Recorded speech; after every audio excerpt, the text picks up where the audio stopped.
Bonsoir à tous et merci de toujours vous informer sur RTI2, la chaîne plus proche des populations. En cette période, quand vient l'heure de la rupture du jeûne musulman, tous s'attellent de rompre le jeûne avec un aliment. Chacun avec son appréciation du thé aux beignets et même les fruits. Chaque personne a une manière spécifique d'entamer la rupture de son jeûne. À cet effet, donc, Abdoulaziz Daramé et Kader Bachi l'ont suivi, quelques fidèles que vous verrez ce soir à 19h30. Et dans cette même atmosphère, chaque année, dans la période du Ramadan et du Carême chrétien, l'engouement pour les paniers garnis ne cesse de croître. Et ces paniers, souvent remplis de produits alimentaires et d'articles symboliques, sont achetés pour être offerts à des proches ou à des personnes dans le besoin. Pour en savoir plus sur ces paniers, nous avons rencontré plusieurs confessionneuses et clientes dans la commune de Cocody. Assitan Diarra et Cécilia Bassolé, Kader Bachi l'ont fait pour vous.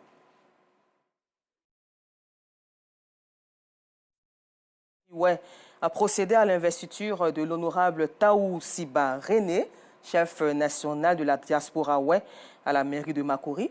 Au cours donc de cette cérémonie, plusieurs guides de la tradition sont venus nombreux afin de soutenir le nouveau chef. Abdoulaziz Daramé, Yamki Lermel et Gilles Tonien y en préparent.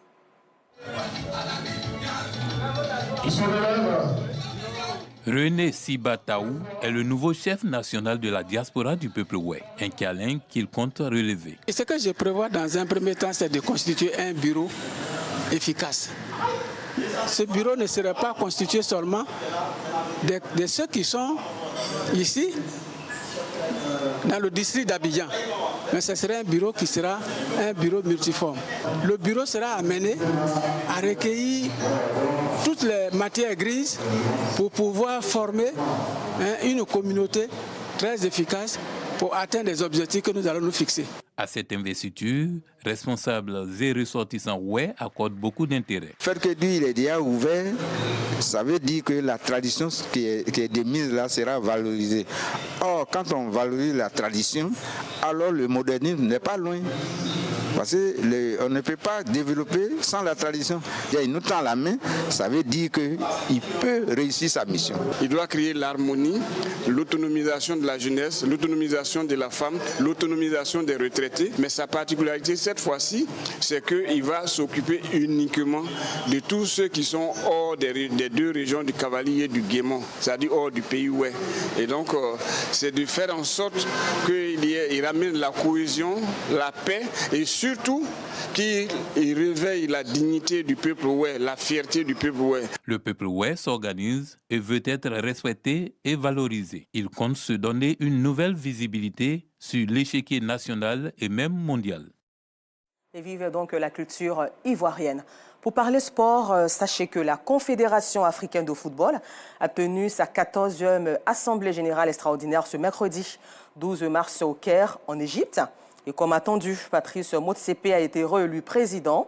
Le Camerounais Samuel Eto'o fait son entrée au comité exécutif. Et le Mauritanien Ahmed Yahya accède au conseil de la FIFA.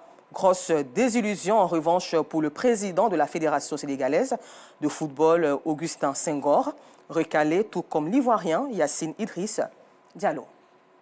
Et puis nous terminons ce flash d'informations en Europe où à Moscou, le Kremlin a réagi à la proposition de trêve de 30 jours conclue ce mardi 11 mars en Arabie Saoudite avec Kiev et Washington.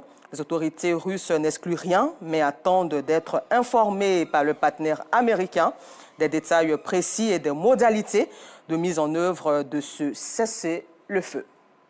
Encore merci à vous de nous avoir suivis. Je vous donne rendez-vous à 19h30 pour le journal complet.